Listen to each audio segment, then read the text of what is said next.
8 months pregnant, Lydia Morgan moved through the Montana wilderness with a kind of determination born from heartbreak and necessity. The wind sliced against her cheeks, turning them rosy and raw, but she barely noticed.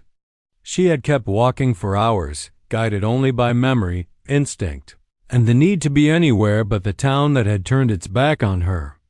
The forest ahead, dense, quiet, and unforgiving, was the only place she felt she still had a choice in her life. Her boots sank into the early winter snow, each step slow and heavy. Her belly, round and taut beneath her wool coat, made her stumble more than once, but she braced herself against a fallen tree or a rock and pushed forward. Every time she paused, she rested a hand over the life inside her. "I'm doing this for you," she whispered into the settling silence.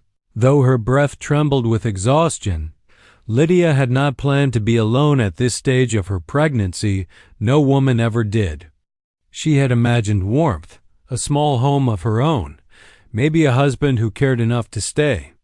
But the baby's father had chosen reputation over responsibility, and the whispers from the townsfolk, sharp, judgmental, and cruel, had pushed her farther away than he ever had. Staying there meant letting her child be born under the weight of shame that wasn't hers to carry. She refused that. Future. So she had packed everything she owned, just one blanket, a few tools, a loaf of stale bread, and walked until she reached the line where civilization surrendered to wilderness. Here, among the towering pines and the quiet hum of distant rivers, she hoped she could build a new beginning. Something rough, something temporary, but something that belonged only to her. The fallen logs she found scattered near the clearing were heavy, slick with frost, and uneven in size. It didn't matter. She didn't have the luxury to be selective. She dragged the first one toward her chosen spot, groaning against the weight. Every pull lit a sharp pain along her lower back. Every lift forced her to stop and steady her breathing as the baby pressed downward like a stone. Still, she worked out. She had grown used to doing everything alone. Pain didn't slow her anymore. It simply reminded her of what she had endured. By midday, she had a rough outline of a shelter, a lean-to structure that leaned more than it stood, a shape that barely promised warmth. She wiped sweat from her brow with a trembling hand, knelt beside the logs, and tried to lift the next one. The strain made her gasp. For a moment she wondered if she should stop, rest, or even turn back, but she pushed the thought away before it could settle. She couldn't go back. She wouldn't. The cold deepened as the sun dipped behind the clouds, but Lydia kept moving. She stacked logs, aligned them, shoved them into place, and used every ounce of strength her body still held. A spasm of pain shot through her side, sharp, sudden, and alarming. She clenched her jaw, held her stomach, and forced herself to breathe through it. "You're okay," she whispered to herself. "Just tired. Just one more log." But she knew she was pushing her limits. The forest around her was vast and indifferent, the wind slipping between the trees with a low mourning sound.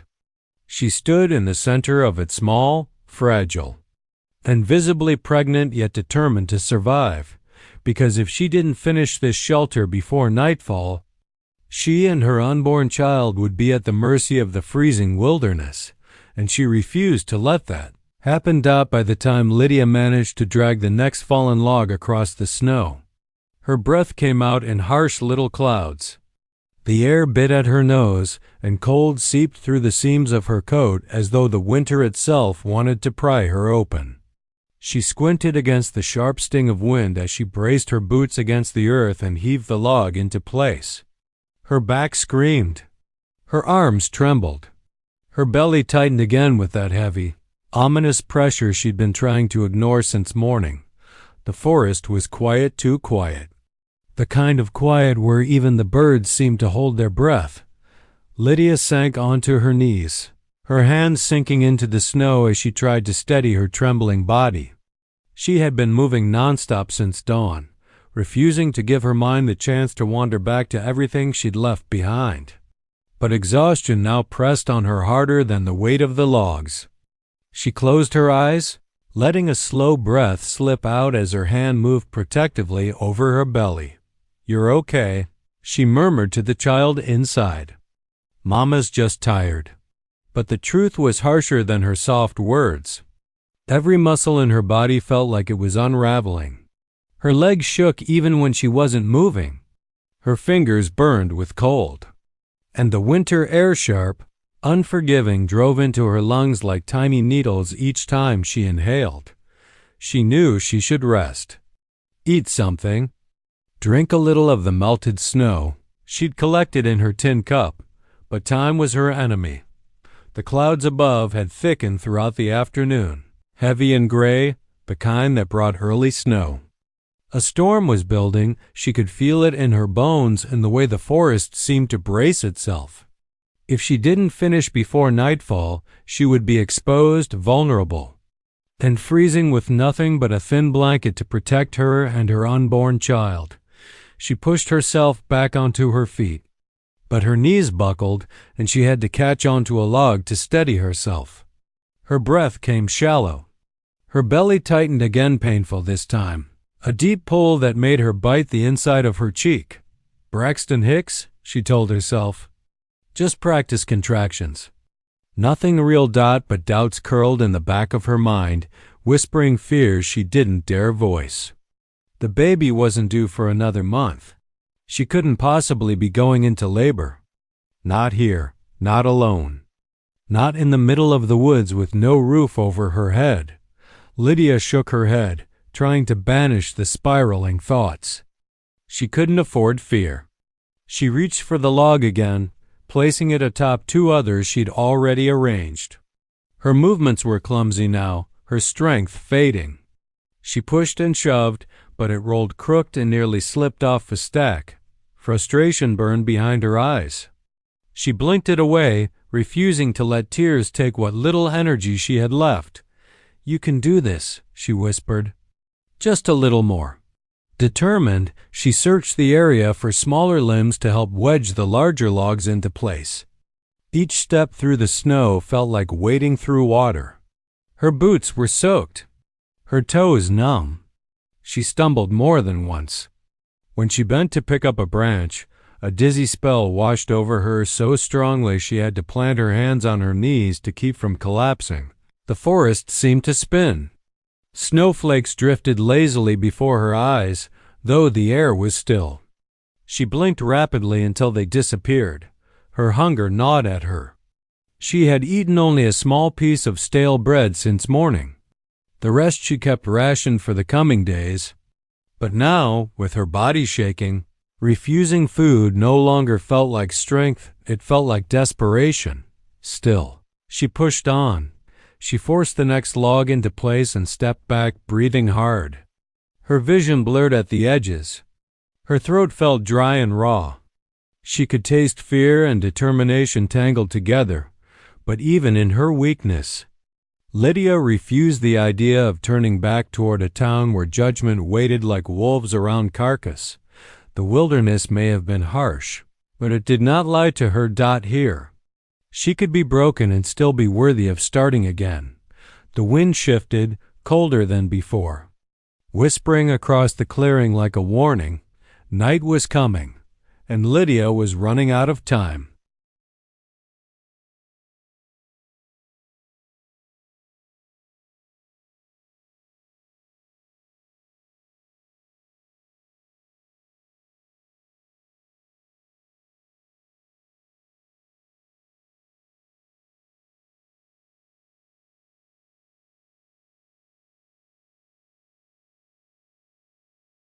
The sun was slipping behind the treetops when Lydia realized her shelter was more fragile than she had hoped. She stood back, rubbing her chilled hands together, examining the structure with a sinking feeling in her stomach. The lean-to leaned too heavily on one side. The logs weren't uniform. Some were too short, others too rotted to support weight. A few joints didn't line up at all. She crouched beneath the slanted roof of logs, imagining how it might hold through the night. The cold air seeped through every gap. If the wind picked up as it always did in these mountains, her makeshift wall would barely keep out the snow. Let alone freezing temperatures. Her breath fogged the air, disappearing almost as quickly as she exhaled it. "This won't keep us warm," she whispered, pressing her palm against her stomach. The baby shifted inside her. As if responding, Lydia pushed herself to her feet, and the sudden motion made the world tilt. She grabbed onto a log to keep from falling, biting down hard on the inside of her cheek until the dizzy spell passed. For the first time since she fled town, fear crawled up her spine and settled beneath her ribs. She had prepared herself mentally for hardship, for hunger, for cold, even for loneliness. But she had not prepared for the possibility that her body strong, capable, determined, might betray her when she needed it most. She took a step back and inspected the half-built structure again, willing it to somehow improve if she stared hard enough.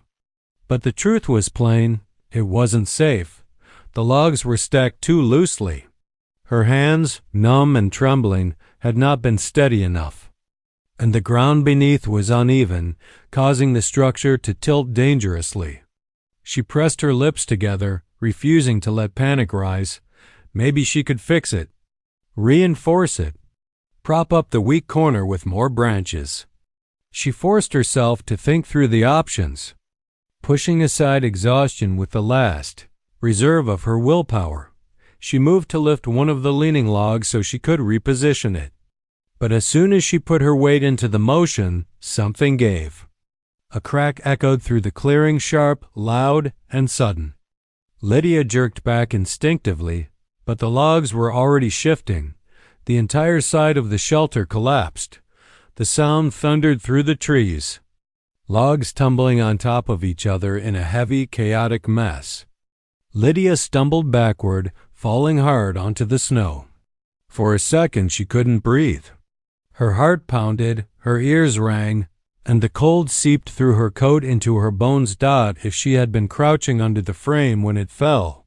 She swallowed hard, a tremor passing over her. Slowly she pushed herself up, brushing snow from her gloves. Her legs rattled beneath her. She stared at the pile of scattered logs, her half-day's work undone in seconds. That was the moment the reality hit. Not a gentle whisper, but a brutal blow. She was losing strength. She was running out of daylight. She was too pregnant, too cold, and too alone to do this by herself. Her throat tightened painfully. Tears pricked her eyes, not because of the collapse, but because she had tried so hard to be strong, and the wilderness had shown her exactly how small she really was. A cold gust swept across the clearing, lifting her hair and slicing through her layers. The temperature was dropping fast. She couldn't stay here, exposed, without shelter. But she also couldn't go back the way she came. It was miles of forest before the nearest cabin or road. Her hands lowered to her belly, her fingers trembling. "What am I going to do?"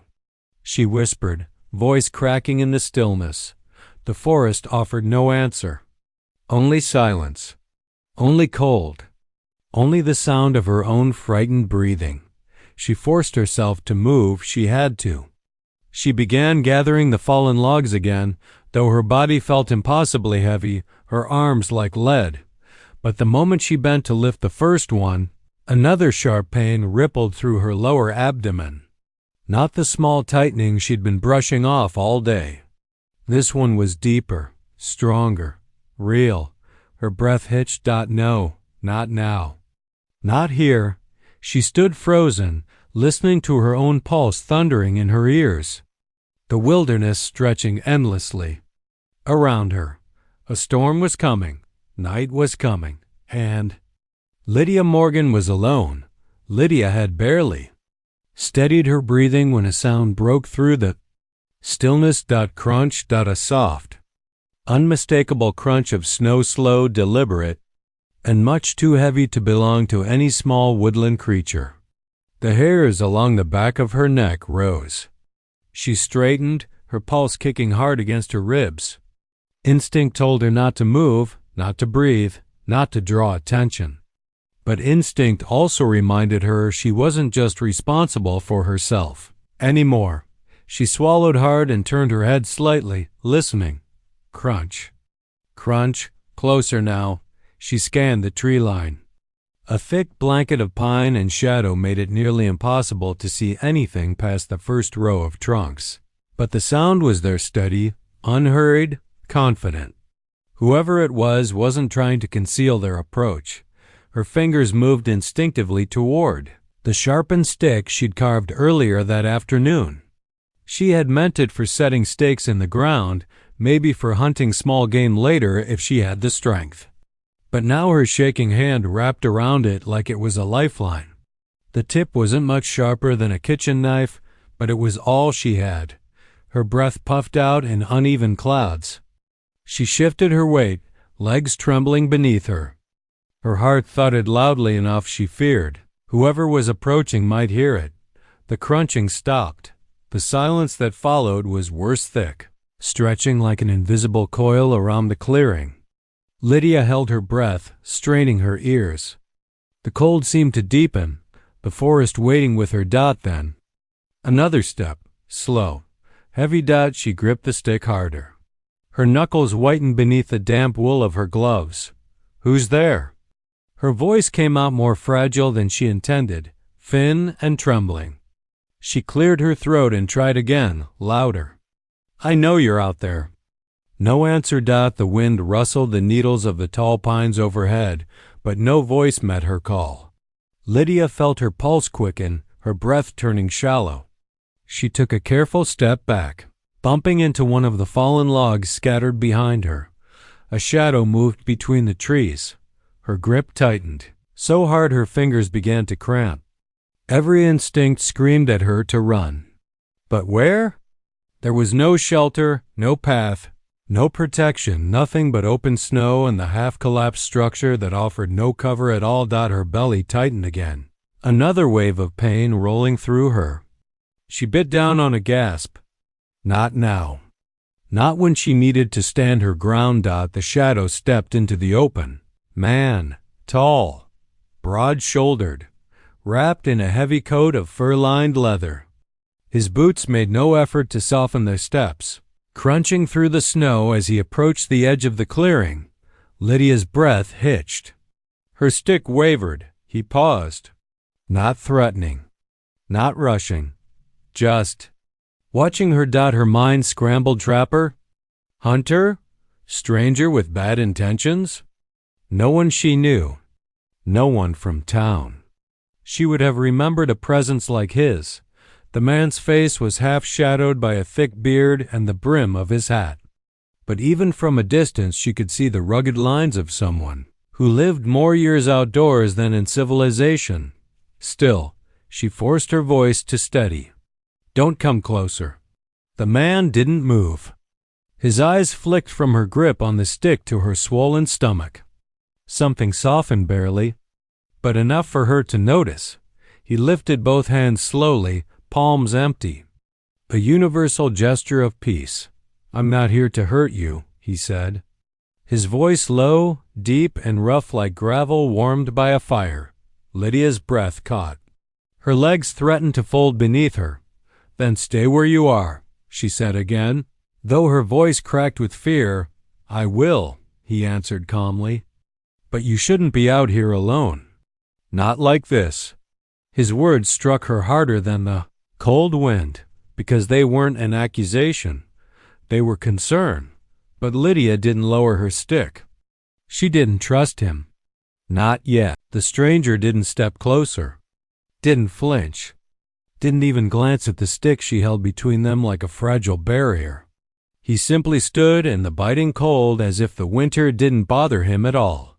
Lydia's breath came unevenly as she studied him, unsure if she should run, scream, or collapse from pure exhaustion. The man shifted slightly, enough for the light to fall across his face. His eyes, gray like storm clouds, held no malice, only a quiet alertness. His beard was thick from months in the wilderness, and his coat, patched and worn, suggested he had lived far from town for a long, long time. She swallowed hard. "What do you want?" she asked, lifting the stick a little higher, though her arm trembled under its own weight. "To help," he said simply. A humorless breath escaped her. "People don't help without wanting something." His brow furrowed. "You're shaking, and you're about to collapse. That's enough reason for me." She stiffened. Her pride rose like a shield. "I'm fine, you're not." He said it so calmly it made her anger flare. "You don't know anything about me," she snapped. He nodded once, unfazed. "No, but I know the look of someone who's been fighting the wilderness all day with no food, little water, and way too much weight to carry." His eyes flicked to her belly.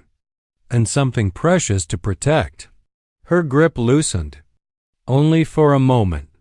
As soon as she realized, she tightened it again. He angled his head, studying the collapsed shelter behind her. "You built that?" "Yes," she said defensively. He didn't laugh. Didn't scoff. Didn't comment on how unstable it looked. "Hard work," he murmured. That small, quiet respect almost undid her. Another wave of pain tightened across her abdomen. She winced, her breath hitching. The man's expression shifted, instantly subtle but sharp, like someone who had seen hardship enough times to recognize real danger. "How far along are you?" he asked. "None of your business," she managed through clenched teeth. He nodded again, as if accepting the boundary. "Fair enough. But you're having contractions." "They're not real. Just the false ones." "Those false ones are dropping you to your knees," he said, gaze steady. Lydia hated the truth in his words. She hated how her body betrayed her, how fear crept in despite her determination. She had escaped the town, escaped the judgmental eyes, escaped the man who abandoned her, only to break down in front of a stranger in the middle of a forest. Her voice softened, trembling. "Please, don't hurt me." The man's expression shifted, a flicker of something like surprise crossing his face. He lowered his hands even further, fingers spread in open sincerity. "I won't," he said quietly. "My name is Calderhays. I live up in the ridge cabin, north side of the valley." He paused. "And I don't hurt people who are fighting to survive." Lydia swallowed.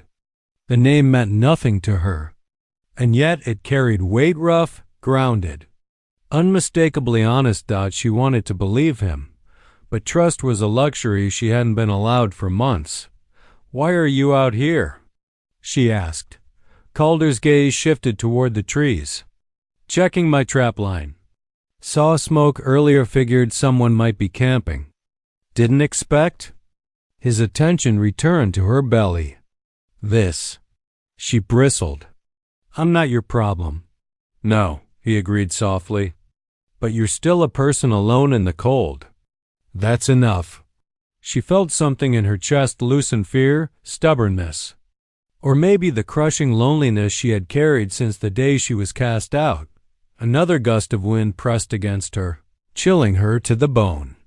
Calder noticed the way she shivered, the way her knees buckled slightly. "You won't survive the night here," he said gently. "Let me help you strengthen the shelter." "Just that?" "You can keep the stick pointed at me the entire time if you want." Lydia hesitated long, painfully long. Then, finally, she gave the smallest nod. Calder didn't smile or boast.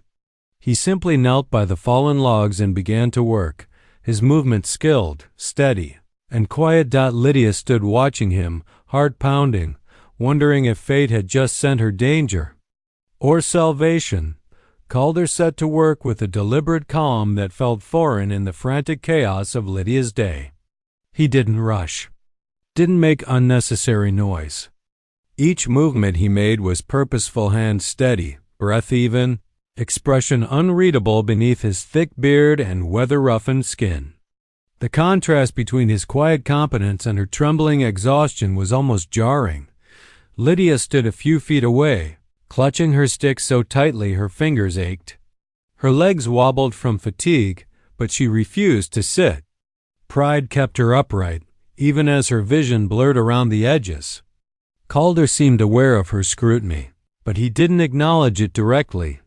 "You stack these in a smart pattern," he said after a moment, lifting one of the fallen logs with surprising ease. "Not many folks would have known how." She blinked, thrown off. I just did what made sense." He slid the log into place, adjusting it so it rested firmly along the others. "Sense takes you a long way out here." A strange warmth spread across her chest at the unexpected compliment. People back in town had only ever lectured her, corrected her, judged her. But this man, this stranger, gave her simple, quiet respect. Her knees buckled suddenly. She caught herself on a nearby stump and sucked in a sharp breath. Calder looked up instantly. "You need to sit," he said. "No," she replied through clenched teeth. "I need to work." He shook his head. "You need to stay steady." "That means resting. I'm fine. You're not." His tone wasn't harsh, just firm. The kind of firmness that brooked no argument yet didn't hold cruelty in it. Lydia's throat tightened. She was so tired of fighting everyone, of proving herself, of pretending to be stronger than she felt. She carefully lowered herself onto the stump, still keeping the stick pointed roughly in his direction. Calder didn't comment, didn't smirk, didn't say "I told you so."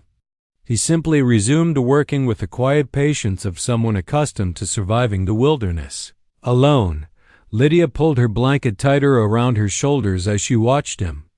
Each lift of a log reminded her how little strength she had left. Her body wasn't cooperating, tightening, cramping, trembling. She pressed a hand over her belly as another pulse of pressure rolled through her. She inhaled sharply. Calder glanced over. "Another one?" "It's nothing," she whispered. He didn't argue this time. But the crease in his brow deepened. Minutes passed in weighted silence, broken only by the thud of logs settling into place and the distant moan of wind through the trees. Calder rebuilt the shelter's frame with skilled precision, reinforcing the weaker side with a lattice of branches he gathered from nearby. Lydia felt something inside, her ease not because she trusted him completely, but because she finally wasn't fighting the world alone. As he worked, he spoke again, his voice low, almost casual. "You from the town down the pass?" Her stomach twisted.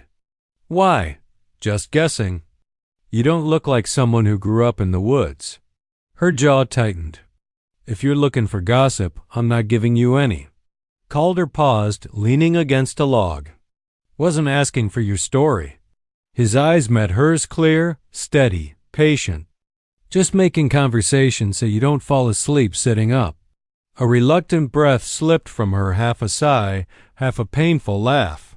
She hadn't laughed in months. The sound felt foreign on her lips. Calder returned to his work, and Lydia watched him through half-lidded eyes. Exhaustion pulling at her. Then, without warning, another contraction tore through her, sharper this time, unmistakable. Lydia hunched forward with a soft cry. Calder froze. That wasn't false. She shook her head, panic rising. "It's too early. I just need to rest. It'll pass." Calder stood slowly, wiping his hands on his coat. "You're in labor, Lydia." Her breath stuttered. Calder didn't rush her. He didn't crowd her. He simply stood still, broad and steady as the trees around them, giving Lydia space to breathe through the contraction clawing through her abdomen. Snow drifted lazily between them, settling on Calder's shoulders like he belonged to the wilderness itself.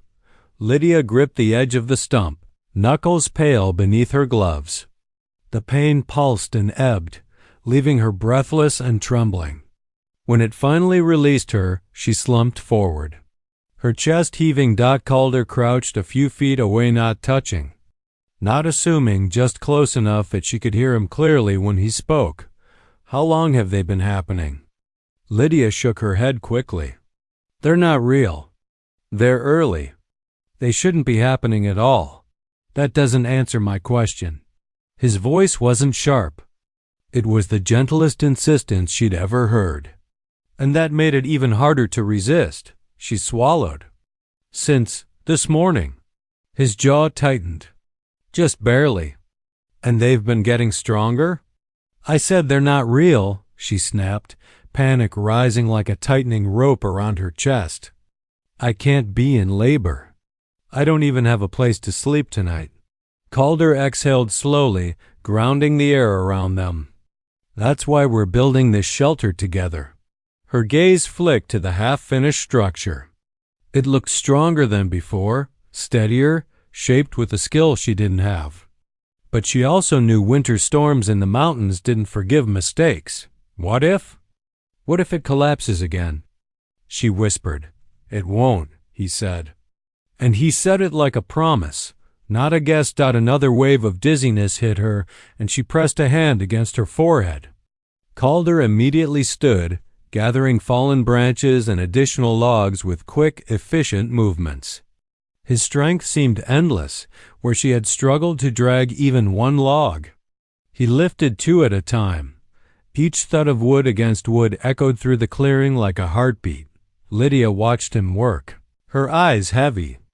Every movement he made contradicted the fear that had been coiled tight inside her since leaving town. He didn't look at her with judgment or pity. He didn't ask why she was alone, abandoned, pregnant in the middle of nowhere. He simply helped. No questions. No assumptions. It was disarming. Why are you doing this? She asked quietly. Calder didn't stop working. Because you need help. That's not a reason. Lydia's voice wavered.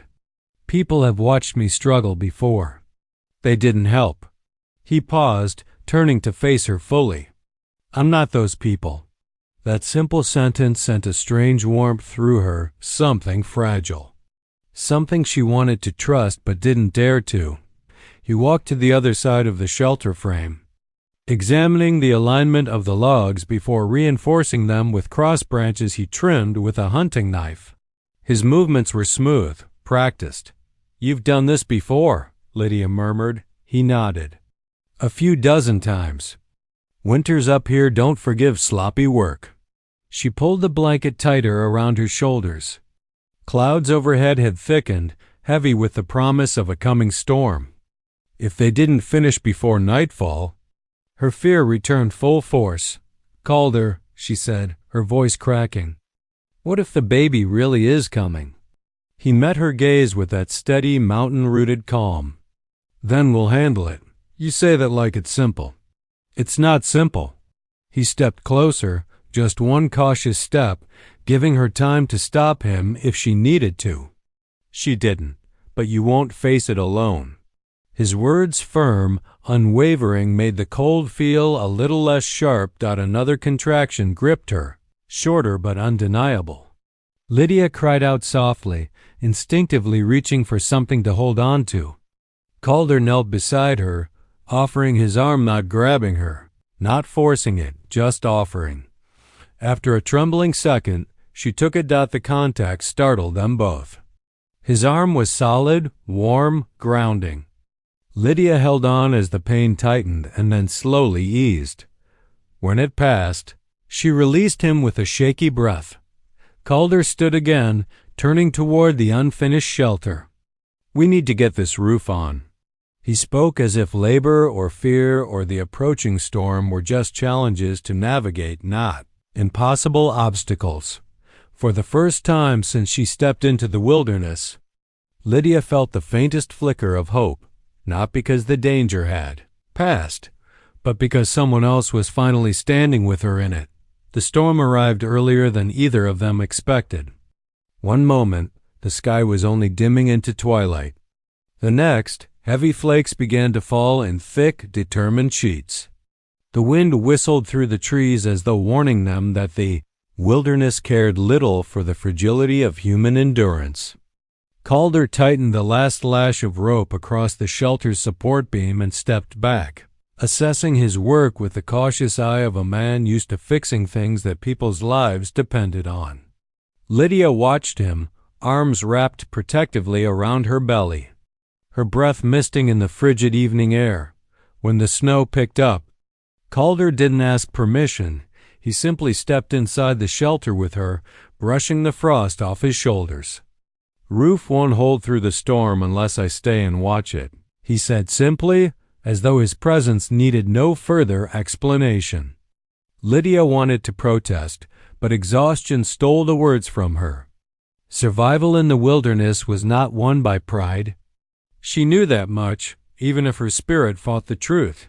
He crouched by the small fire she had managed to coax earlier, and fed it with dry twigs from the bundle he carried in his pack.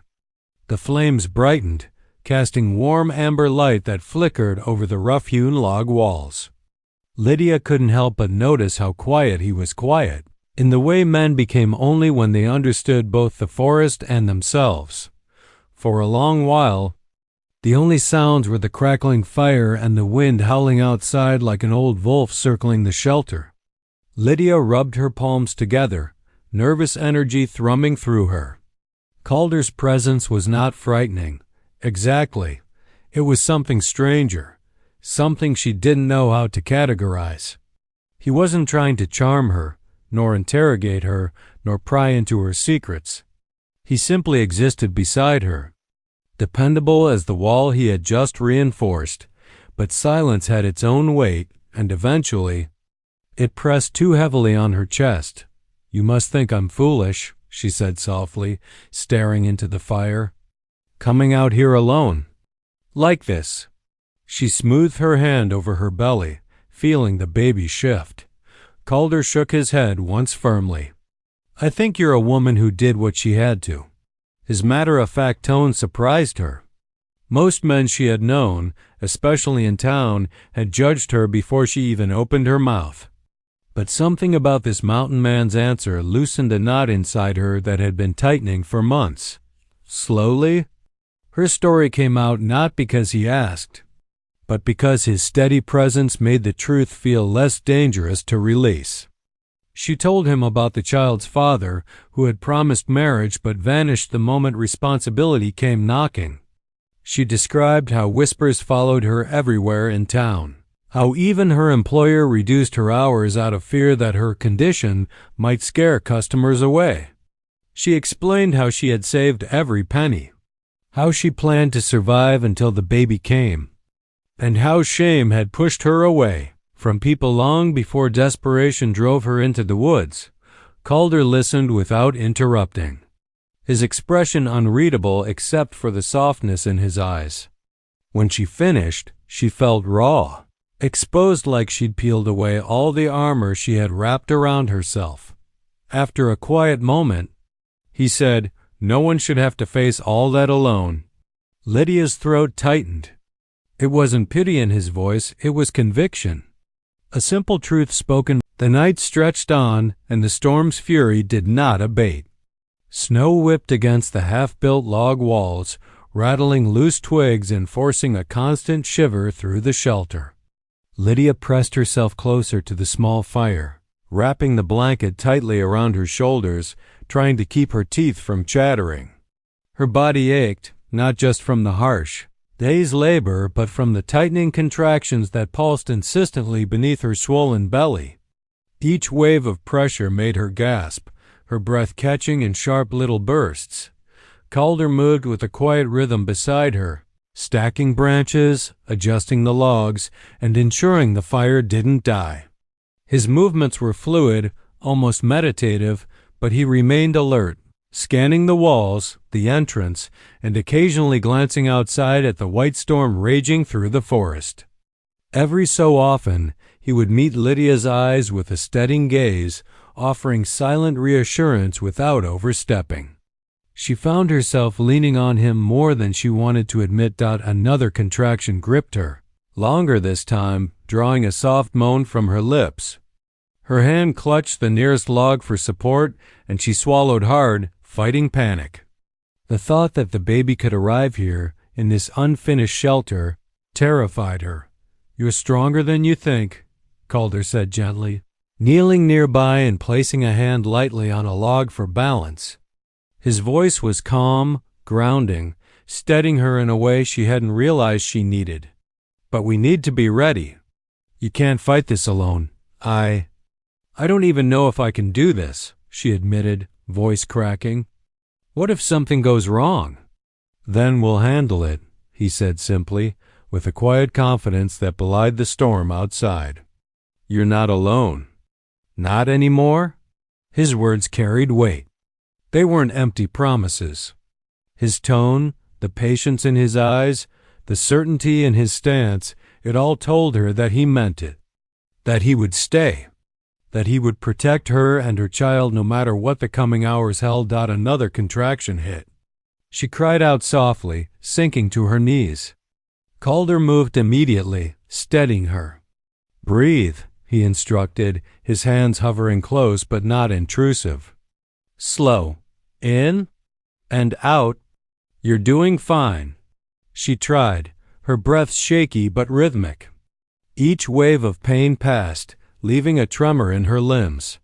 She leaned back against the rough log wall, feeling both the exhaustion of the day and the raw fear of the night pressing down on her.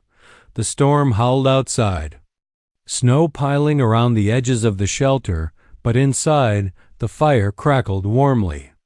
And Calder's presence was like a tether to reality. He had gathered more dry wood and reinforced the weakened sections of the structure, ensuring that if the baby did come tonight, they would have at least the bear's protection from the elements. Lydia closed her eyes for a moment, feeling the strange mixture of terror and reassurance. Her mind raced. She had fled the town, fled judgment, fled the man who abandoned her, but somehow, against all odds, she had not fled Calder. Somehow, she had allowed herself to accept help from a stranger, and that small decision felt like the first thread of hope, weaving into her broken heart. Her hand went to her belly as the baby shifted again. The movement startled her, a reminder that the tiny life inside her would arrive soon, whether she was ready or not. You're almost there, Calder said softly, his voice steady as he knelt beside her. We'll get through this together.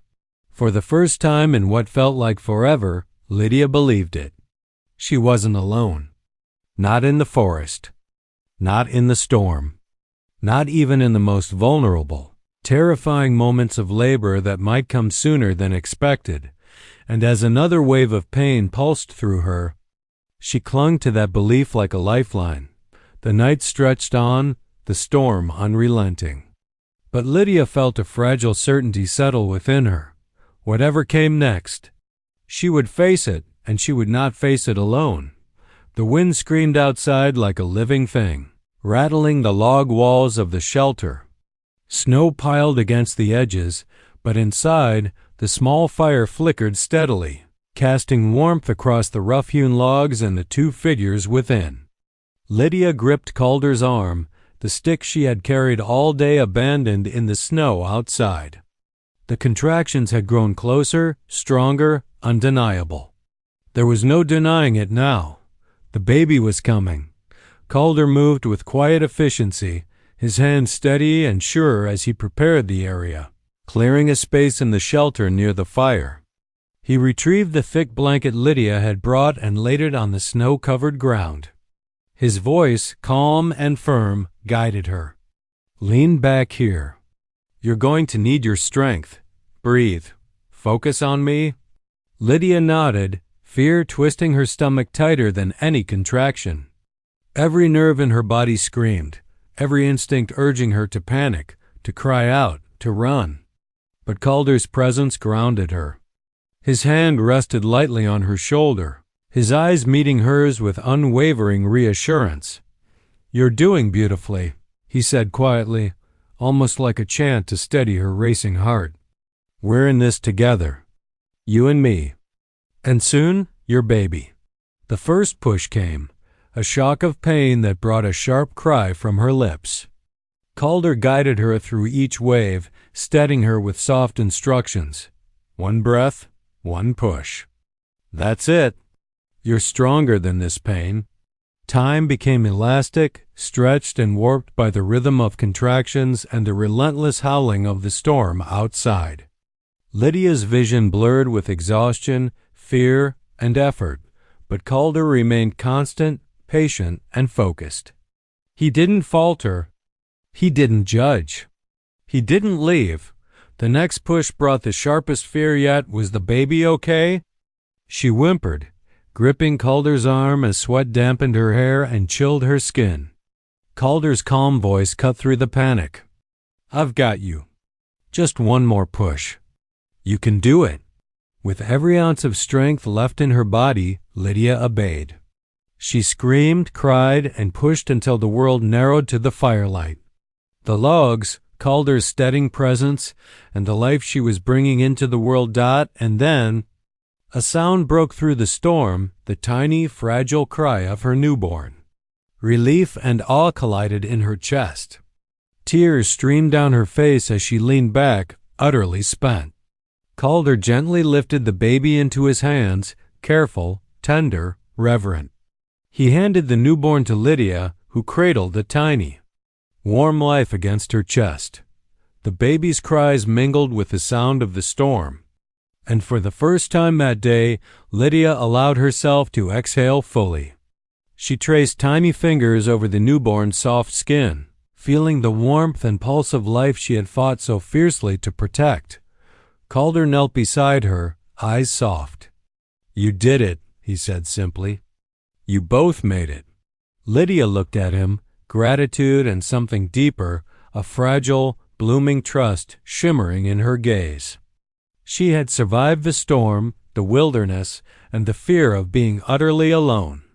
But more than that, she had discovered that even in the coldest, most unforgiving wilderness, someone could stand beside her.